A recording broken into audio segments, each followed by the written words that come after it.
This is going to sound like so much hate, and I swear it's not.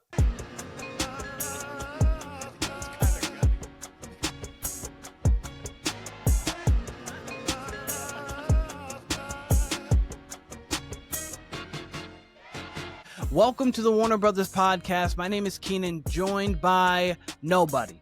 Well, you'll see later on, it might be joined by my brother Kyle. We're going to kind of do a solo thing and intertwine it here. But we both wanted to talk about the NBA Finals Game 7. Why? Because it's Game 7. We don't get many of these. The last one was 2016. That was Warriors-Cavs in an all-time classic game that LeBron... blocked by James. Obviously, shot by Kyrie. Steph Curry chucking up a three late. The behind-the-back pass, the infamous one out of bounds. Before that, then you get the 37-12 from LeBron against the San Antonio Spurs coming off the Ray Allen three-pointer in Game 6. Then obviously that also culminated in Tim Duncan missing the little 5-foot hook bunny, smacking the ground. LeBron hits the jumper to end the game there, really to ice the game, I should say. Those are the last two that we had. Before that, we had the Metta World Peace 3 or the Ron Artest 3 in that game. Then we had a Pistons Spurs. We've gone through and we've had some great NBA Finals Game 7s. When it gets to Game 7, truly, it's not like a first round where a team might blow you out here, blow you out there, whatnot. If you've made it this far in the finals and you've made it to a Game 7, what this is saying is you are two extremely evenly matched teams. And that's what this has been. Their net ratings are close to the same when it comes to offensively. I think the Pacers are 110.5, or the Thunder are 110.5, Pacers are 109.5. So that's close. We've watched the series. It's a close series. These teams are very close in the way they play. They match up well with each other. The Pacers have the depth to match up with the Thunder. The Pacers have the speed and the tenacity defensively that people did not think that they had. This is something I spoke on earlier this year when I was talking with my brother. This is around maybe the February time. They're one of the best teams from the turn of the calendar, which obviously you've heard a lot now, but at the time it wasn't something that was really being said at all. The Pacers had like a plus 6,000 chance to win the championship via betting odds going into the playoffs, which is insane. And then obviously the Thunder have been the juggernaut, 68-12 this season, or sorry, 68-14 rather this season, but a 68 win team, one of the best regular seasons of all time, and they're now at the pinnacle of sports, a Game 7. And in this Game 7, I'm going to give my winner right now and why. I have the Indiana Pacers winning this game and being the NBA champions for the first time in their NBA history. They have won some ABA championships, but in their NBA history, the first one ever. Why do I have this? Well, one, this was my prediction pre-series. I thought that the Pacers were going to beat the Thunder in 7. I knew that would require them to go into Oklahoma City in Game 7 and get a win. And why did I feel like the Pacers could actually win this series? I thought that they matched up with them depth-wise. 1. 2, I thought that Rick Carlisle had a coaching edge because of the fact that he's already had been in this position.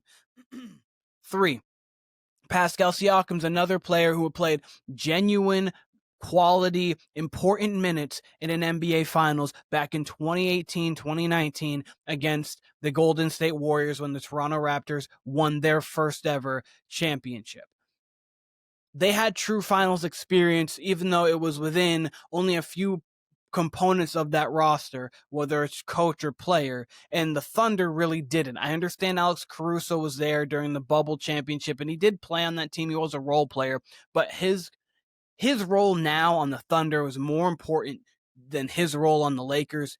And it's not that not every championship's created equally, and not that I discredit that championship, because there's nothing to discredit from that championship, but it's not the same feel of a championship just because everyone was in the bubble. Some could try to make it sound like it's harder because you're just literally in this one space. It could make it feel like an AAU, and it's basically whoever's best at basketball wins. Or you can feel like it's easier because you don't have the swing of the crowd and you're just out there kind of playing pickup in a sense. Regardless, that's not where we hash out this right now. What we're here to talk about is why I have the Pacers winning this game.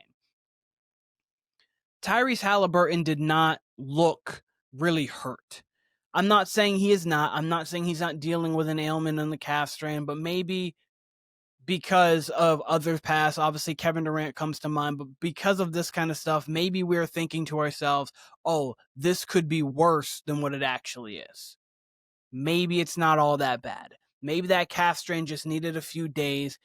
It wasn't as serious of an injury as we played it out to be in our heads. Because it was never said, oh, this guy's going to not be able to do anything. It was literally, he has a calf strain. We'll evaluate him before game 6. And he looked great. He was moving fine. There was no hesitations on his cuts left, cuts right. He was stepping back on both legs. Finally hit threes from the left side of the court, which was illustrated and highlighted by Mike Breen, Richard Jefferson, Doris Burke.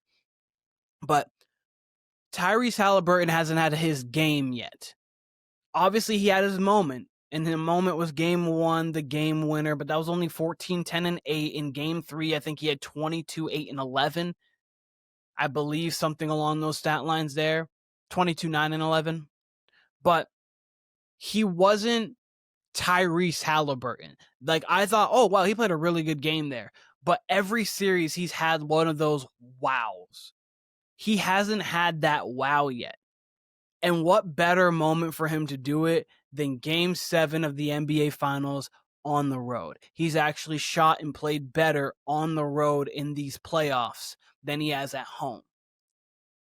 So you have a moment where Tyrese Halliburton, that's the one bingo check that hasn't happened. The big Jalen Williams game, that's happened. The great Shea game, that's happened throughout the series, but especially game 2, he was phenomenal.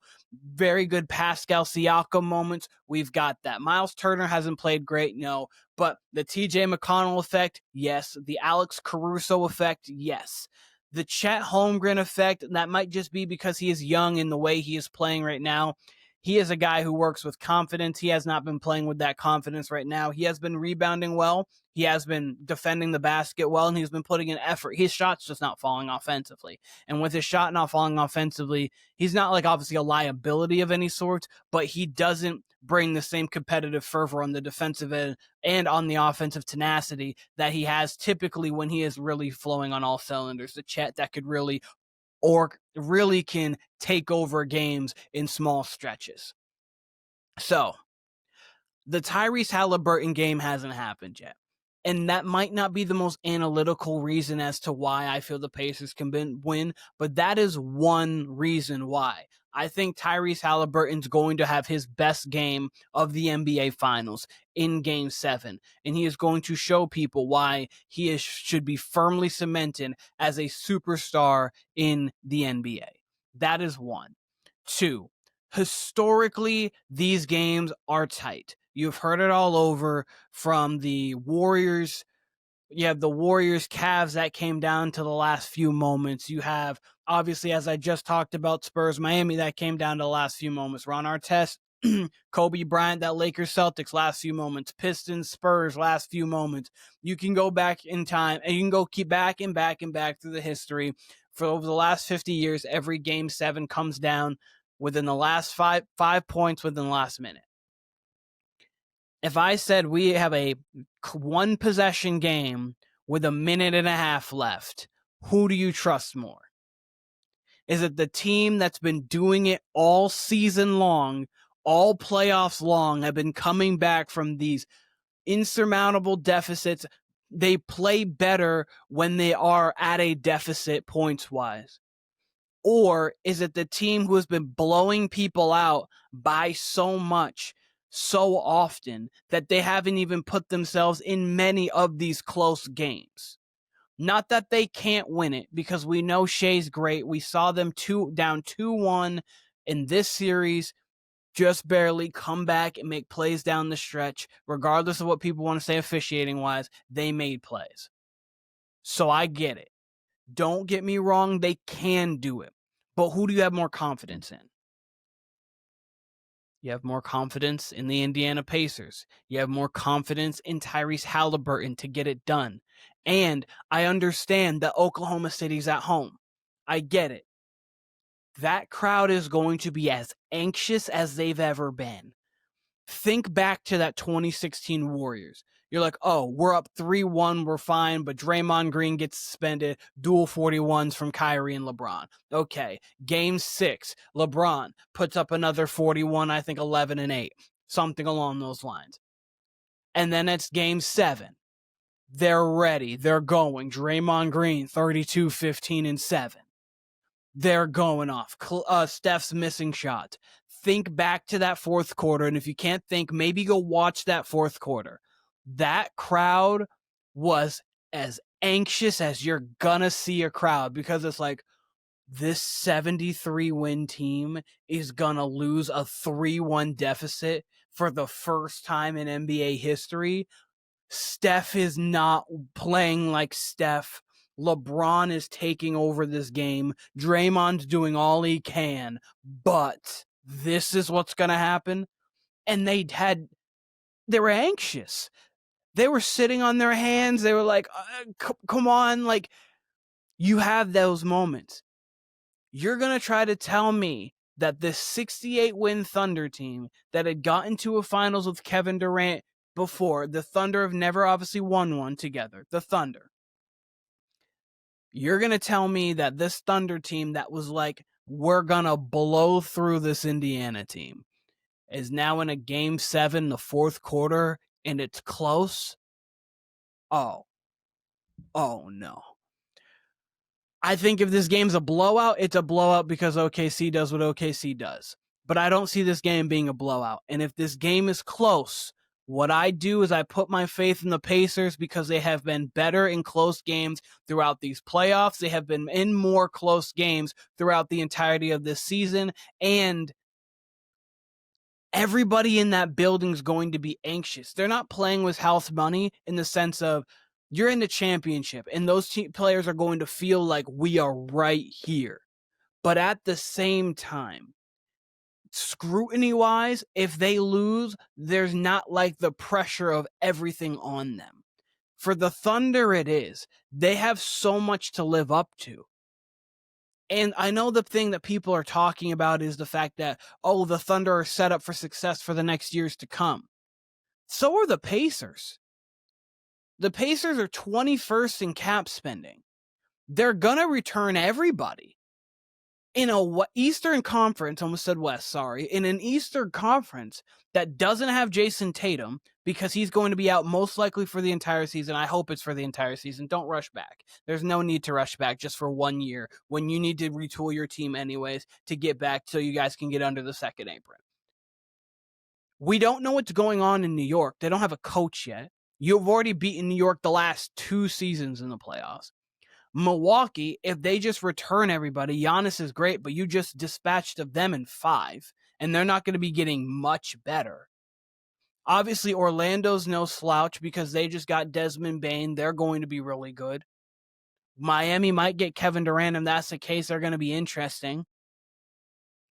The Cleveland Cavaliers, of course, we've seen them play great regular seasons, but they have flamed out of multiple playoffs. So once we see it, we'll believe it. But you just beat them. And I get Darius Garland was out and he had his turf toe. Evan Mobley missed a game, but you thoroughly beat them.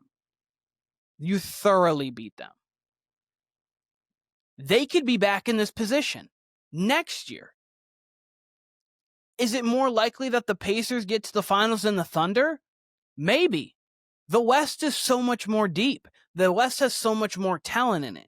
It might be more likely that we see the Pacers next year in the finals than it is the Thunder, because of how the Eastern Conference landscape is as of this moment. So it's not like, you obviously don't know if you're ever going to get back to this. Kevin Durant never got back to that as a Thunder. James Harden never got back to this moment. Russell Westbrook never got back to this moment. Some people just never get back to this moment. So you've got to seize the opportunity when you have it. But you never know.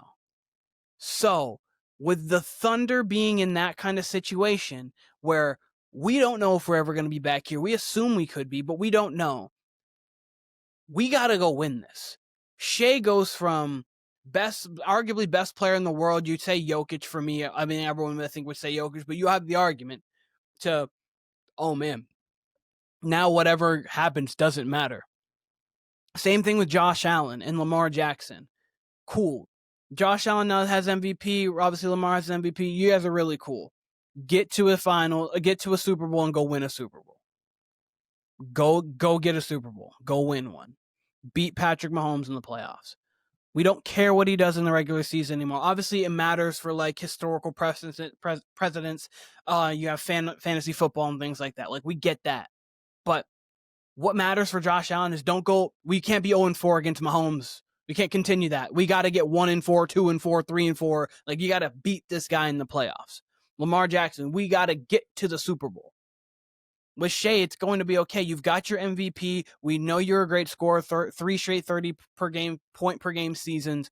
Now we need you to go get a championship, and you might have just squandered your best chance to get it with your best health, best everything. All of that pressure is going to be on their shoulders. And the Pacers are going to be able to just do what they do, play free. If the Pacers are down 12 with 9 minutes left in the fourth quarter, do we feel the game's over? If they're down with 9 with 3 minutes left, do we feel the game's over? No. And not that the Thunder feel like it's over if it's on that side, but there's not going to be a moment until the clock's hit 0 that you're going to feel comfortable that the game is over.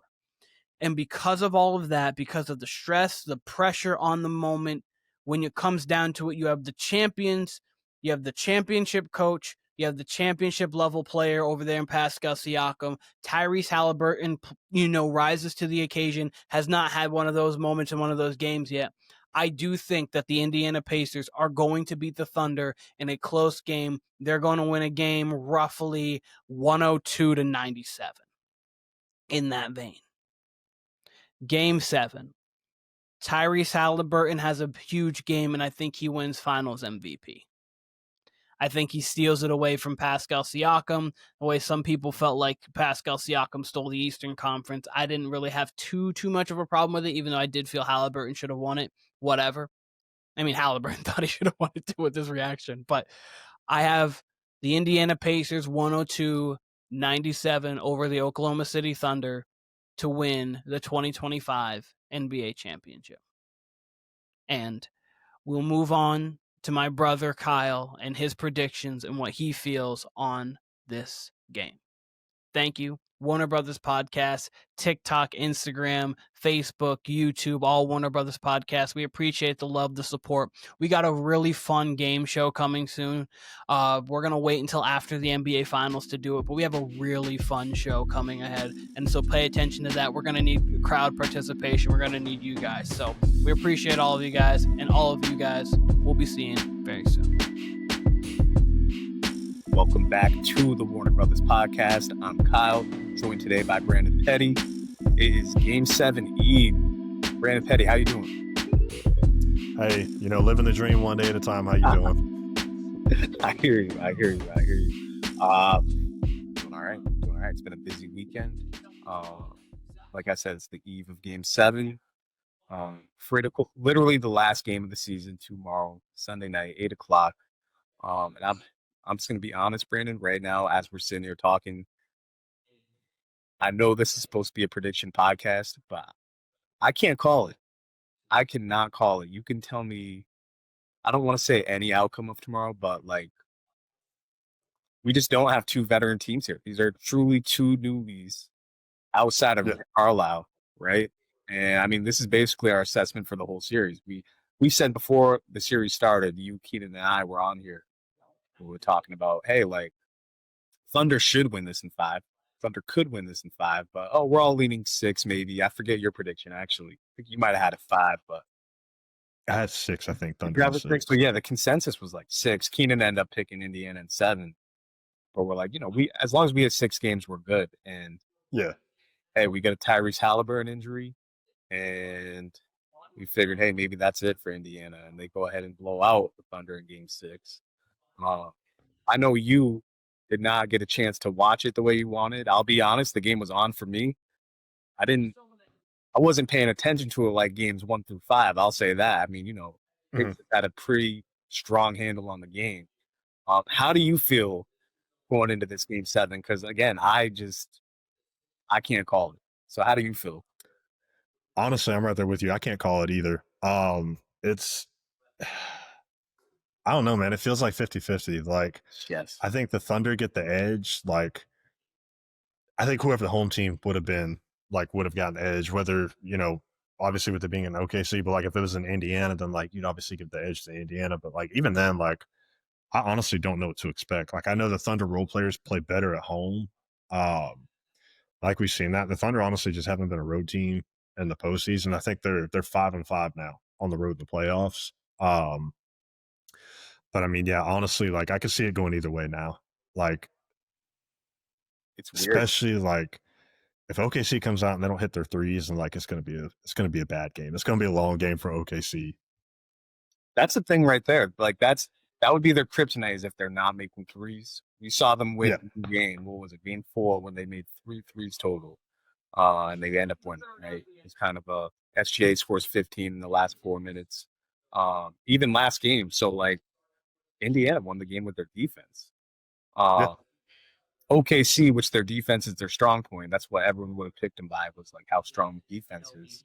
I think through 2.5, maybe even 3 quarters, they had 0 steals, 0 forced turnovers in the game. You throw in Halliburton's injury, which we're all like, okay, like if the Pacers win Game 6, I think we all would have assumed it would have been a team effort, which it kind of was. And that, Halliburton has some decent game, heroic decent game, and then, they pull it out in a team effort sort of way. They blow him out, and Halliburton, like, had a good game. Like, he definitely looked a little more explosive than I was expecting. I don't know if you saw, like, the Twitter doctors we see that, like, have been put after any serious injury in football and sometimes basketball. They were saying this calf strain that Halliburton has is closer to a grade 2. And that, yeah, he might play, but he'll be severely hampered. And we'll be surprised. I saw a couple of them say, we'll be surprised if he makes it through Game 6. And lo and behold, he looked better than Game 5. Lo and behold, he looked somewhat explosive. And they won. They win, and not because of Halliburton either, right? Pascal Siakam had a all-around game for him, actually. I don't know if you saw the clip of him turning into a demon before the game. Yeah, with his eyes looked like the damn Undertaker. Looked like the Undertaker. So you add all those factors in where, okay, their best or second best player gets injured, and they still blow the favorite out in Game 6. Now we're going to a Game 7 at the favorites, severe home court advantage. So we've heard all season, but they're young, they're puppies in this NBA shit. The Pacers are too, aside from Siakam and Carlisle. Again, still, I mean, now we're 4 minutes into this, 5 minutes in exactly right now, this podcast. I can't tell you a lean either way. I'll tell you this. I'm rooting for Indiana, heavily rooting for Indiana. I want the Pacers to win tomorrow. The smart pick, smart money would be on the Thunder, but you might end this podcast here with me and Branndon. Me for sure, you might have me with no prediction. I know Keenan's picking. You'll see Keenan's pre-recorded joint either before or after we record. He's got 102.97 Indiana. Of course, he picked Indy in 7. What are you going to be looking for tomorrow, Branndon? Like, if it's going to be an Indy win, what are you looking to see? And if it's going to be an OKC win, what are you looking to see? I think start with Indy. I think for an Indy win, like I think it's a big Hallie game. Like I'm thinking like 20 points, like 10 assists. I'm thinking double easily for Halliburton. Siakam, like I'm thinking 20 plus, like kind of dominant on the boards. TJ McConnell with a solid 10 points off the bench, 12 points, something like that. Obi Toppin, a solid 8 and 5 kind of game, and then a couple Miles Turner threes. I think for Indiana too, the big thing is getting out the transition, fast break points, stuff like that, and just being active on the defensive end. I think if they do that, then I think they'll probably win by a comfortable margin. I'm thinking like 5-8 if they do that. For OKC, I think the biggest thing is hitting shots, hitting threes. More so, like I think Jalen Williams and Shea obviously have to do like their thing. Like I think he's got to drop 30. I think J-Dub has to drop 25 to 30 and be Robin to Batman. Chet Holmgren has to nut up. Like honestly, like he's got to play like a former number 2 overall pick. Like He's got to be active on the glass. I think he's got to hit a couple shots from the perimeter. And honestly, just he's got to match the intensity of Miles Turner and Pascal. And then I think too for the role players, like I think Caruso needs to have 10 plus points. Like I think he's got to be the bucket getter off the bench. And I'm looking for maybe we get some Isaiah Joe minutes because he's an excellent shooter. Maybe we get some minutes from him.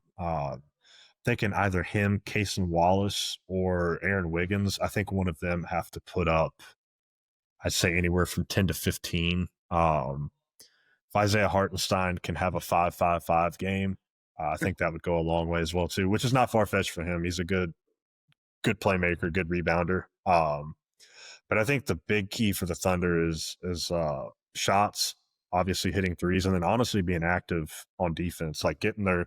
I think they need to go back to what they were doing and really all their wins, just getting active in the passing lanes.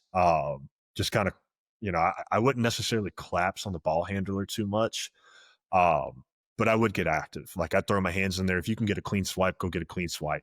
By any means necessary. But yeah, I think the Thunder got to hit the shots, and like we were saying earlier, the real players for OKC play way better at home versus on the road.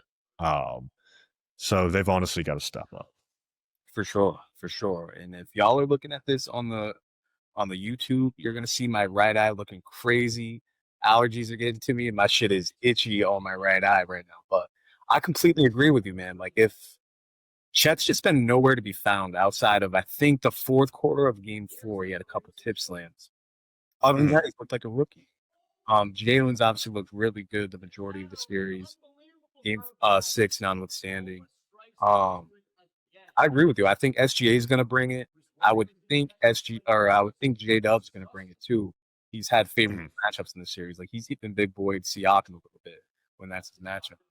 That being said, bro, he's still. I thought he was 21. He's actually 23. He's still just young in this shit. You know what I mean? You just don't know what you're getting from a Game 7. And you can almost, honestly, not even almost, you can definitely throw out any actual analysis of the game when it comes to Game 7. Then you add Game 7 of the NBA Finals on top of that, throw everything out the window. Look, I would say this about the Pacers. Miles Turner, I said actually, so we did a game show that y'all will see Monday, Tuesday, or Wednesday that we're dropping. But we talked a little bit about Game 6 beforehand. Obviously, it doesn't really matter now. You guys won't see it for a couple of days. But what I had said was, hey, Miles Turner hasn't had a good series. If Halliburton really is that injured or if he can't go, you're going to need a big game from Miles Turner. Miles Turner actually had a terrible Game 6, and they still won. Mm-hmm. Crazy as it sounds, Miles Turner is still due. Like, if he has, like, let's say even a 14, 15-point game, OB's really taken up everything that Miles Turner has dropped this series. OB's been, I think, their second or third leading scorer in the last 4 games. McConnell obviously is taking a big step. If you got OB and McConnell playing at that level, Benedict Matherin's been off for a few games. If he brings it back to what he was playing at the first few games of the series, that could just be enough, man. Especially if Chet's not going to bring it. If it's just going to be J-Dub and SGA, I don't think that's going to be enough. But again, Game 7, we don't know. Like you said, you called out Isaiah Joe. That's the kind of shit that does happen in these games, is the random role player. You've seen it with the Celtics, with Grant Williams against the Bucks, with Kelly Olynyk against the Wizards years ago. It's just what happened in these Game 7s. So I'm rooting for the Pacers. Do you have an actual final score prediction that you'll go to here? So I'm going to stick to my guns on this. I know we were talking about it over text a couple of nights ago. I am siding with OKC. That's right. And Daniel's UF connection, you were saying, which I had no idea. Yeah. So Mark D was one of the assistant coaches at UF from 2010 to 2014. I believe that was the Patrick Young years. Really good basketball teams for UF. We I think a couple Final Four teams baked into there. That's my main reason. I really, outside the fact, like I could maybe give you another reason that like, hey, like I like J-Dub as a player. Like I like the bench players. Like, and honestly, like this is, I guess, kind of like one of the first finals in kind of like my recent memory where like I don't really care who wins. in the sense of like I would be happy to see both teams win. Sure. If I had to pick the Pacers, it'd be because they're in the Eastern Conference. With me being a Heat fan, hey, let's keep it in the East. But I am going to stick to my guns right with OKC because of Mark D being the head coach. Okay. I'll give you a score. I think it's going to be a close game. Because of my reasoning, I'm going to take OKC. I'll give you 111 to 107. Okay. OKC. Okay. You and Keenan each got a close game, and at the end of the day, that's all I hope for. Jesus, if I'm the only, like you said, I can't think of anything in recent memory that's like compares to this finals. The only thing would be maybe Bucks Suns, right? That was a weird finals where no one had been a finals participant in either one of those series. I mean, I'd have to think back. Maybe there was a role player or two. But the main guys, Chris Paul, Devin Booker, Giannis, none of those guys have been in finals. We got to a game 6. Giannis goes crazy. And like everything before that and everything after that has either had someone that's been in the finals or someone that's, a top 3 player, which SGA is, but like, when it was Nuggets, he favored the Nuggets, but you could at least think the Heat maybe could get to 6. They ended up 5. But they had been in the finals in 2020. This is just 2 completely new teams. I'll tell you this. I'm going to go 199. I picked the Thunder. I also texted you at one point that the Pacers will win it in 7. That was like game 3. I'll roll with the Pacers. I'm going to roll with the Pacers. I almost didn't want to pick because I don't want to jinx or anything, but I'm going to roll with the Pacers 199. I don't feel confident either way in it. Like I'm braced for anything. I'm ready for a 40-point blowout. I'm ready for a close game either way. But, usually we'll sit here and say, like, oh, my heart says this, my head says this. My heart and head are both fucking confused as hell by this. Honestly, yeah.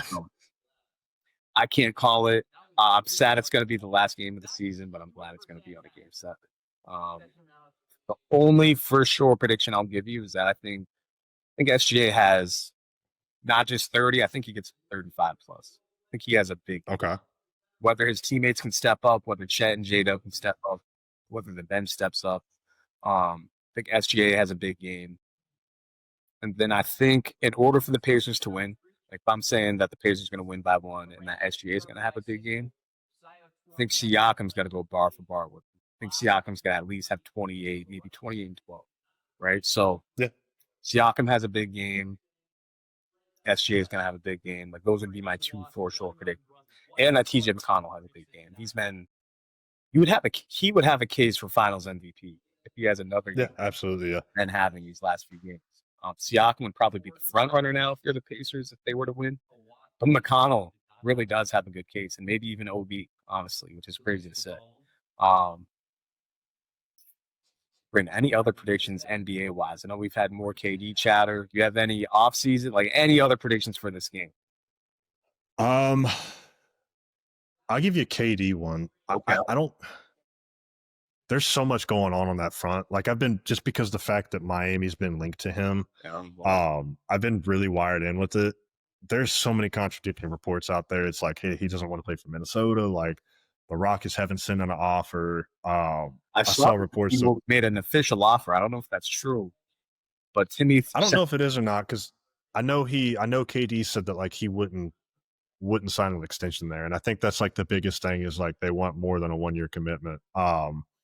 Like I saw that Khalil Ware at first was like a non-negotiable had to be in the package, and then today I think it was Mark Stein, which is like a highly reputable NBA reporter, probably a top 3 reporter if you want to go that route. I saw today, I don't remember where it was. Actually, it was on Twitter. It was on his podcast with I think Jake Fisher, who's another pretty reputable reporter. I guess the only holdup is Miami has to throw in future draft capital. I think like a 2028 or 2030 first round pick. So I think that's the only holdup. I don't want to jinx it, but I think KD ends up in Miami. So what would the package be in that case? Khalil Ware. draft? I think it would be so. It'd have to be Wiggins, and then I think to match the money, I think it's got to be either Terry or Duncan. Which even Terry, like they're going to be valuable because they're on expiring deals. And then I think it's got to be Jovic or Triple J, and then 2 first-round picks. I think it's going to be the pick this year, number 20, and then I think we have picks in 28 and 2030, and it's going to have to be one of those two. Which I'm cool with. Like, if he signs for 3 years, like whatever, like I'm not completely on board with the idea because I don't think it makes us a championship contender. Like, interesting. I think it's a top 3 seed in the East. Like, I guess if you want to call it a big 3, like of KD, Hero, and Bam. And like, honestly, that'll help Hero out because then, Hero is going to have less attention on him or whatever. You think even with how the East is going to be weaker next year, you don't think even you add KD, you don't think you're like on par or better than the Knicks possibly? Knicks as is. We don't know what the Knicks do in this offseason, but like Knicks as is, you add KD, Wuza Flowware, and Jovic. Like oh Lord, what the hell happened? I think there's I think there's definitely like a route there. I think there's definitely a chance. Like you said, it kind of depends on what the East does, but like, I mean, I'd have to think like I'm looking at it this way. Like I think we went 37 and 45. Kind of really non-efficient on the offensive end. Like there was just a lot of bullshit going on outside of Tyler Hero at Bam. And honestly, really, we had no offensive identity throughout the whole year. I could see a route where KD comes in and kind of really just kind of like rejuvenates everything. Like KD's obviously going to come in, probably put up 27, 28 a game. I think Tyler Hero as a number 2 would be even better than he was this year as a number 1. Like I think he put up 25, 6 and 5 or something. Was obviously first time All-Star. That honestly, sometimes that's a game changer for a lot of players. Like when you go from being the number 1 option to the number 2 option, like we've seen it with players before, and like they maybe unlock another gear, or, maybe a little something else. And obviously Bam too. Like Bam then moves to the 3rd option. Like you don't need him shucking up 15, 20 shots a game. Not that he really does that, but like you don't have to go out and say, hey, we need you to drop 25 consistently for us to, even compete with top tier teams. You can almost fully go to that Draymond Green type of role in that case. Yeah, absolutely. And honestly, like I think he could be more versatile than Draymond in the sense of like he could shoot. Like Bam's obviously one of the best defenders in the NBA. He can run, he can be a point forward. Like he's added the 3 to his game. Like he's an extremely competent 3-point shooter. Has a good mid-range, like, and he's a little bit bigger than Draymond. So like Draymond's a dog, and I'm not saying any way, shape, or form that Bam would be better in that role. But I think he would definitely at least be comparable. And maybe even the same, level, tier, whatever you want to go with. It mainly depends on the bench. Like, let's say we keep, I'd have to think Jovic is more valuable than Triple J at this point, just as a prospect. Depends on player progression.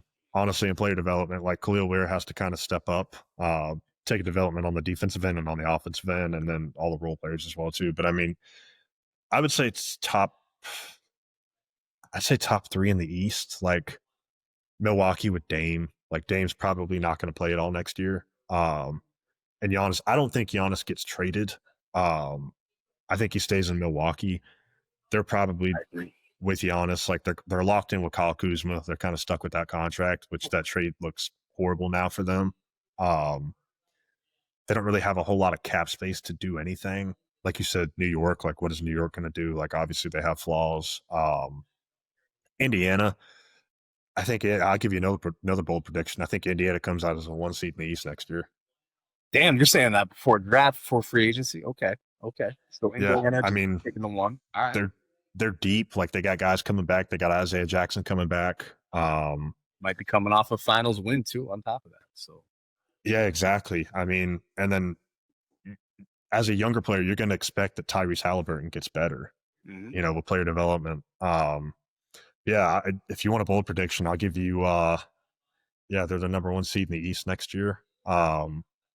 And I'll give you one more. I think either OKC or Indiana makes the finals again next year. Damn. I don't know which one of the two, but I'll give you one of those if you want to go super bold. You got hella bold. One of these two teams makes the finals next year.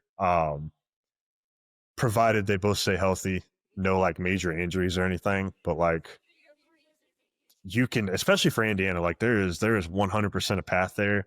Yeah. Back to the finals. Like obviously we talked about Cleveland. Like Cleveland's obviously going to be there. They're going to be a good team, but like they flame out in the playoffs. We've seen it year after year.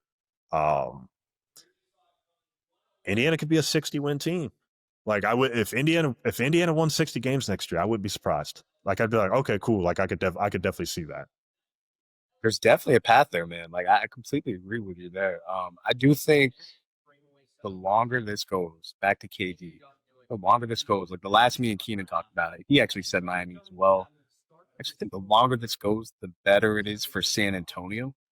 Unless the Rockets really do throw their hat in the ring here and say, fuck it, we'll trade for him. Like, obviously, they probably get the most assets. I'm going to stick to what I said last week, though. I think if it's not the Spurs, because his list was Rockets, Spurs, or he obviously wants to go to no-income tax state. If it's not the Spurs, I think it'll be a random team. Like maybe the Clippers say fuck it, right? Maybe, a team like that. It's funny to me that the Knicks, I guess it's not so funny because they gave up a lot for Mikal Bridges. So it makes sense that maybe they wouldn't go in on it. But I don't know. I could see some random team saying like, fuck it, we'll take the 1-year option and see what we can do. Kind of like the Raptors with Kawhi. Why not? Yeah. KD's still effective. You got to worry about the injury history, especially at his age. But, man, he's been balling out. He's been balling out, obviously, since he's been back from that Achilles injury. Yeah. Look, we'll get into our offseason bag here, especially like within the next week. You got the draft coming. There will almost assuredly, I bet between Game 7 and the draft night on Thursday, well, I could see 2 or 3 trades by then. For sure, by draft night, we'll get someone like a little player, or if not a star player, traded. Yeah. I mean, we've already had Bane up until this point, so like. Very true. Very true. I really wonder.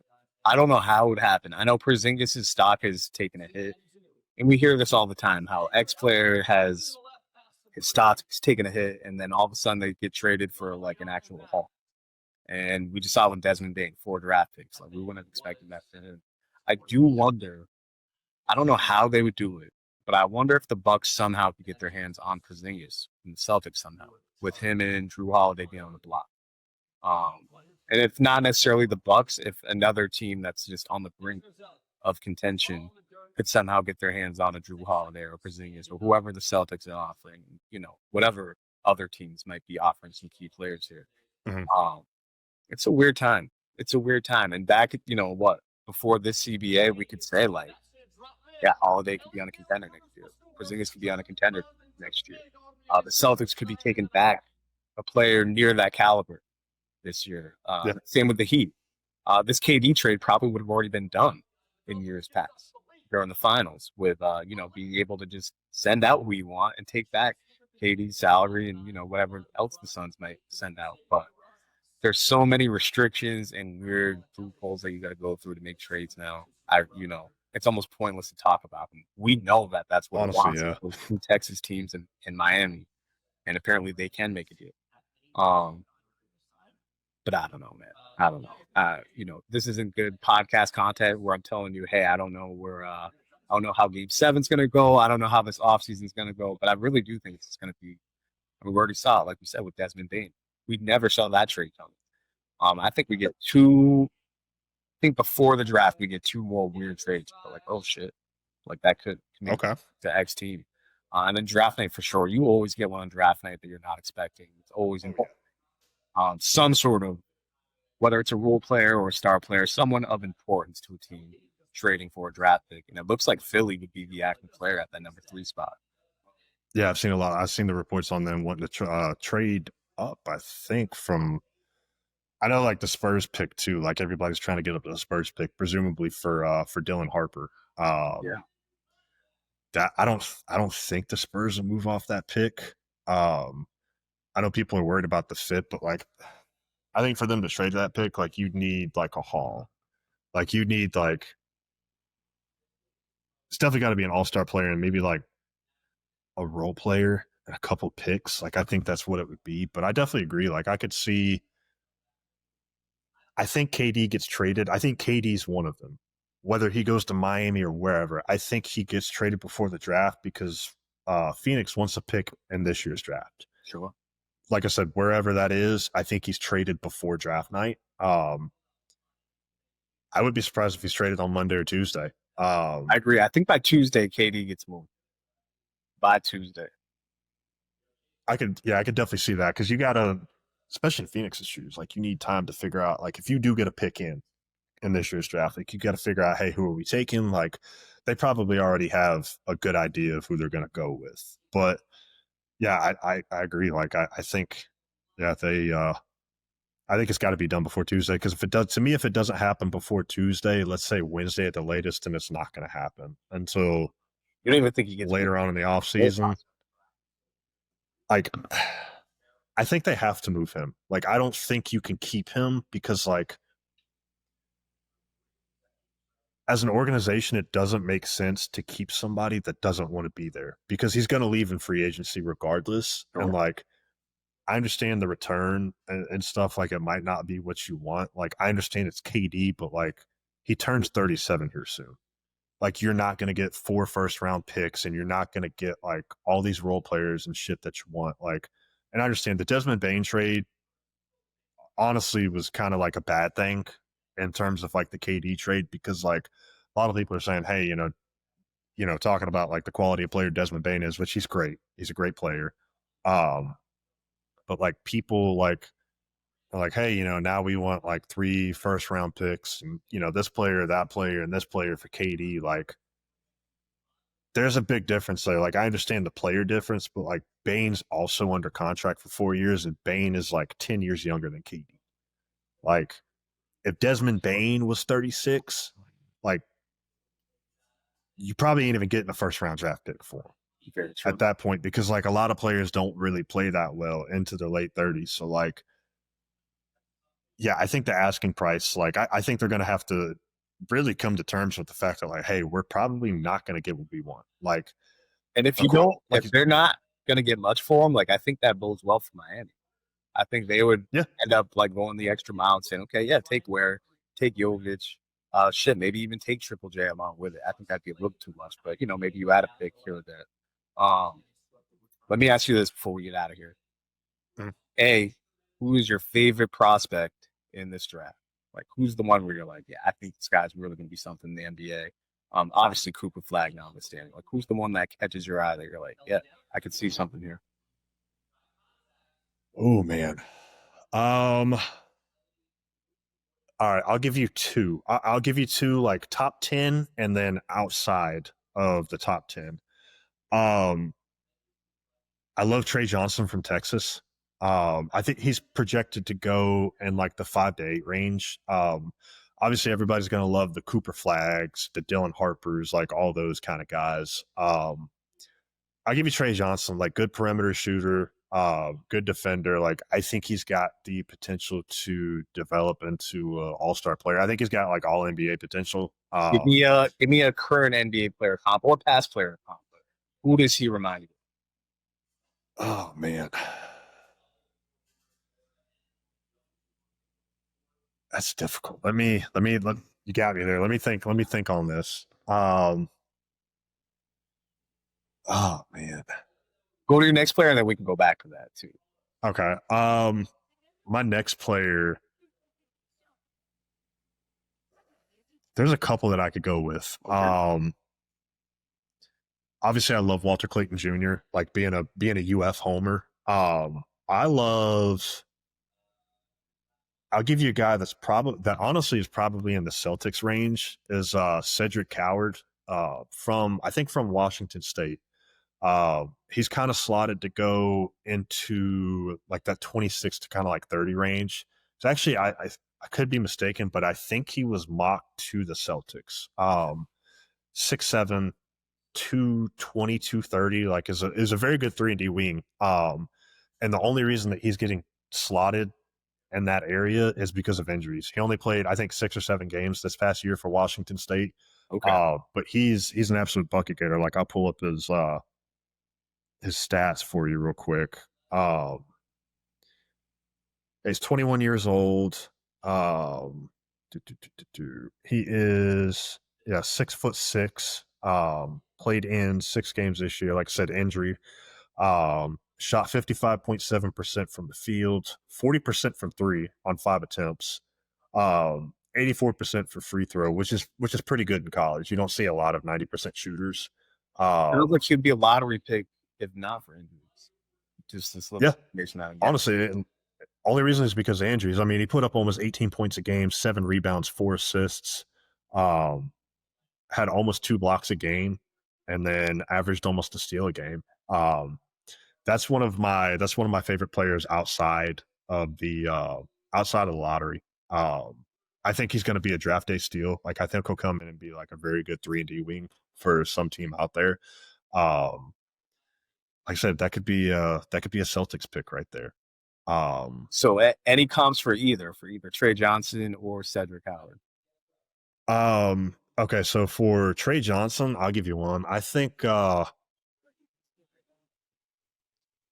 because he's got defensive potential. He's a pretty good defender. I'll give you Chris Middleton, but a better scorer. Okay, so an ISO score, Chris Middleton. Yeah, ISO score, Chris Middleton. I'll give you his stats here.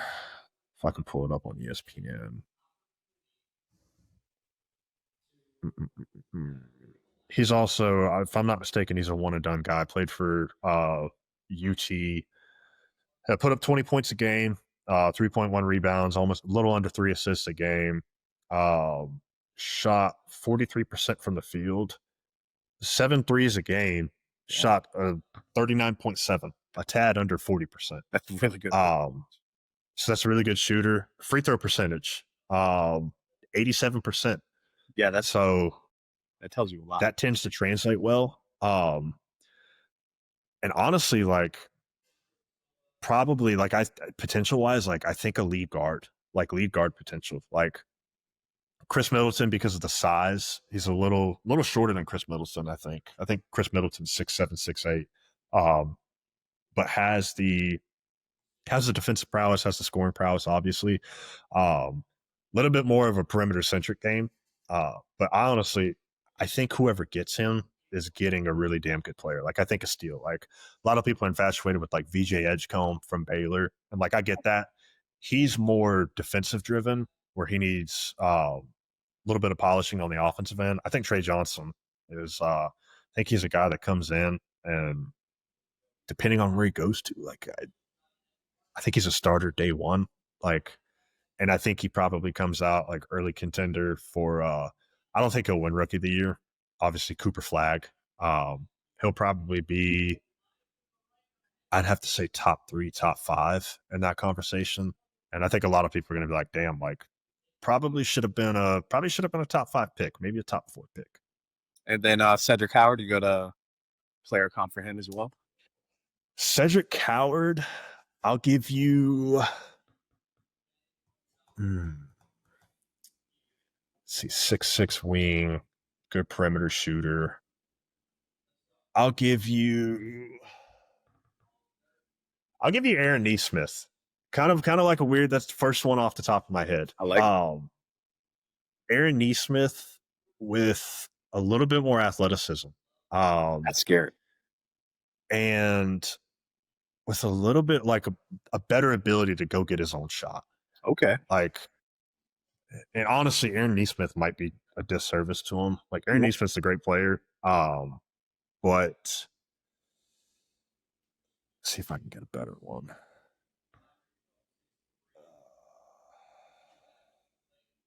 Yeah, Aaron Nesmith with a better tool bag offensively. Like I said, he probably, honestly, if he was healthy, he'd probably be late lottery, 10 to 15 range.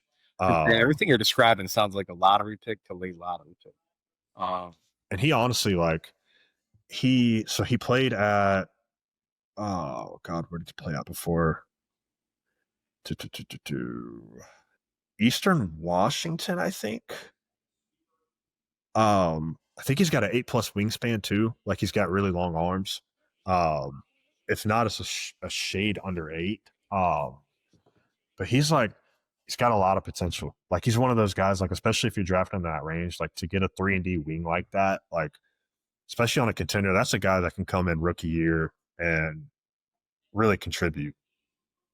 For sure, most definitely. Yeah. I don't have any comments on the draft because I do not watch college ball at all. So, I take all my knowledge from whatever you and Keenan watch because y'all at least be on it a little. You especially, you be in the trenches with the college stuff too, for sure. Very last question before we depart. Music. Anything catching your eye music-wise the last couple weeks? What's that? Hold on, you cut. My headphones died. I said anything music-wise that's caught your eyes the last couple of weeks. Caught your attention. Caught your ears, I should say. We had some good songs released last night, like the Offset and JID song. Again, still waiting on that album. We thought we were getting Ty Dolla $ign. Yeah, we got obviously pushed it back for whatever reason. Last minute too. He's like, oh, by the way, mid-July. So it's I don't know if that's the same weekend as JID, but if not, I think it'll at least be back-to-back weekend. So that's not. Let me look. I know they got and we're getting clips in July too, which has been making some noise last week. We're getting both of their first 2 songs they dropped sound like heat. So someone else in July too. If we can get JID, Clips, Ty Dolla, and Jack Boys 2 all in July, like we're okay. We're okay. And like you said, we got some good songs this past weekend. Love that Offset and JID. That shit's some heat. Get the Let Them Bodies Hit the Floor sample. Was not expecting that, but can we get some good stuff? Yeah, he bodied that verse. I think so. Yeah, JID. So yeah, JID drops August 8th. Ty Dolla drops on July 18th, which I think it was June 13th initially. Yeah. Yeah, it was supposed to be last Friday. Then now it's July, which I think is the same day as Clips, and if not, Clips might be July 11th. They're one of those 2 weekends, so we're at least shaping up for a good July. And June's got a little better. It's still pretty quiet though for what we normally get. No, it is. It's way too quiet. So, but hey, you got some draft talk, you got some music talk. Brandon's got, what'd you say, 111, 107 OKC? 111, 107 OKC, yep. And Keenan's got 102, 97 Indy. I got 199 Indy. This was the Warner Brothas Podcast. We will be back very soon. Enjoy the weekend. Enjoy the Game 7. Peace, y'all.